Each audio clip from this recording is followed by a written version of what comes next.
DPK news, तेवर वही, अंदाज नया।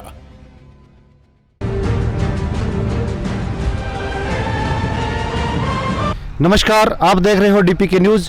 और आज हमारे साथ नागौर जिले की पंचायत समिति मेड़ता सिटी की ग्राम पंचायत कात्यासनी से जो सरपंच उम्मीदवार है हमारे साथ चेतन जी जाजड़ा। तो चेतन जी जाजड़ा के बारे में बता दें, ये राजनीतिक कैरियर लंबे टाइम से राजनीति के अंदर है और वर्तमान के अंदर उप प्रधान थे। तो इनसे बात करेंगे, उप प्रधान रहते हुए इन्होंने पूरी पंचायत समिति और अपने जो यहाँ से चुनाव लड़ रहे हैं पंचायत के अंदर कौन कौन से जो समस्या थी, यहाँ के कितना विकास कराया, उस पर बात करेंगे। और राजनीति के अंदर कुछ लोग ऐसे आते हैं पैसा कमाने के लिए, कुछ नाम कमाने के लिए। तो जाजड़ा जी के पास वैसे भी कोई चीज़ की कमी नहीं है, लेकिन इन्होंने इनकी सोच, ये बात करेंगे भी क्या सोच है राजनीति के अंदर। बहुत से ऐसे लोग आते हैं जो सिर्फ अपने फायदे के लिए आते हैं। तो सर, हमारे चैनल में आपका स्वागत है। सर जी, तो जाजड़ा, जैसे आप उप प्रधान रहते हुए पंचायत के अंदर यहाँ कात्यासन के अंदर कितना विकास करवाया आपने? मैं शुरू के अंदर राजनीति के अंदर 2005 के अंदर आया। उसमें मैंने सर्वप्रथम सरपंच का चुनाव लड़ा और कम मात्र वोटों से हार गया। दूसरी बार मैंने पार्टी बीजेपी, मेरी सबसे बीजेपी पार्टी से जुड़ा हुआ हूँ और पार्टी ने मुझे किसी कारण से टिकट नहीं दिया और मैंने निर्दलीय चुनाव लड़ा और वापस प्रधान चुनाव के अंदर मेरी पार्टी को सपोर्ट किया। उसके बाद में मैंने पंचायत के अंदर जितना हो सके गरीबों का, वंचितों का, सबका विकास करने का और उनकी हर डिमांड और उनकी योजनाओं को पंचायत के अंदर पहुंचाने का पूर्ण कार्य किया।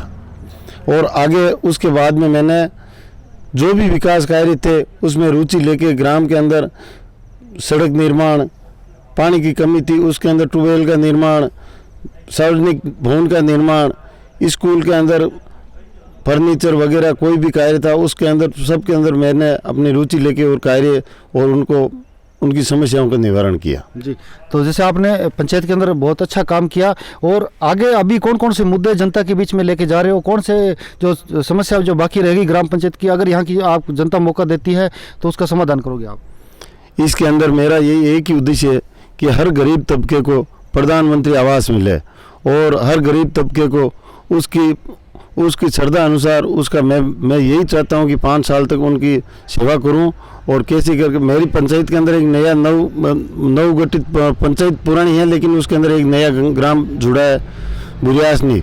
उस बुरियासनी के अंदर कई सालों से कोई विकास नहीं है। वहाँ पर ऐसी स्थिति है कि एक भी रास्ता अच्छा नहीं है, कोई भी मूलभूत सुविधा नहीं है। तो मैं कोशिश करूँगा कि उनकी कमी है उनके मैं पूर्ण करने का पूरा प्रयास करूँगा। तो चेतन जी, बहुत बड़ी बात है, लेकिन इसके अंदर जो पंचायती राज की जो स्थापना हुई पूरे भारत देश की, वो नागौर से हुई और आज कहीं ना कहीं हमें लगता है पंचायतों के अंदर जो पिछड़ रही है पंचायत। तो फिर इसका कारण क्या है?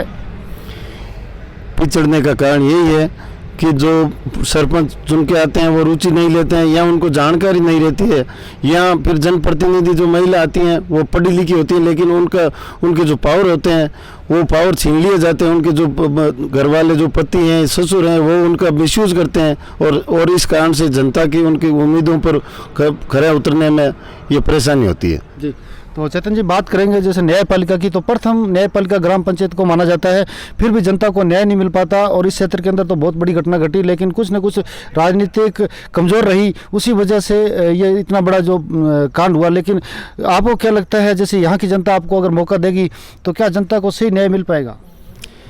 मैं यही भगवान से यही आशा करता हूँ, मैं निष्पक्ष न्याय करूँ और वंचितों का उनको अधिकार दिलाऊं, यही मेरी भगवान से आशा है और मुझे इसी पे खरा उतारे। जी, तो केंद्र सरकार की और राज्य सरकार की बहुत सी योजना आती है, आप तो प्रधान भी रहे, आपने देखा होगा, जो जनता तक नहीं पहुंच पाती, जिला परिषद और पंचायत समिति में दफन हो जाती है। अगर यहाँ की जनता आपको मौका देती है तो क्या वो योजनाएं सही रूप से धरातल पे काम करेगी?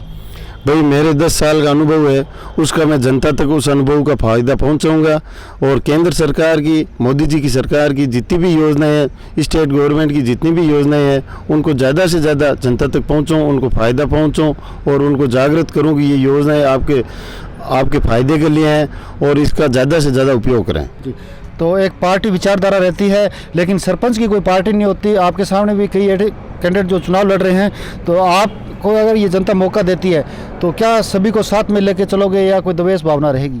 मेरी पार्टी विचारधारा ये है कि जब तक चुनाव होते हैं तब तक पार्टी के विचारधारा और उसके साथ हैं।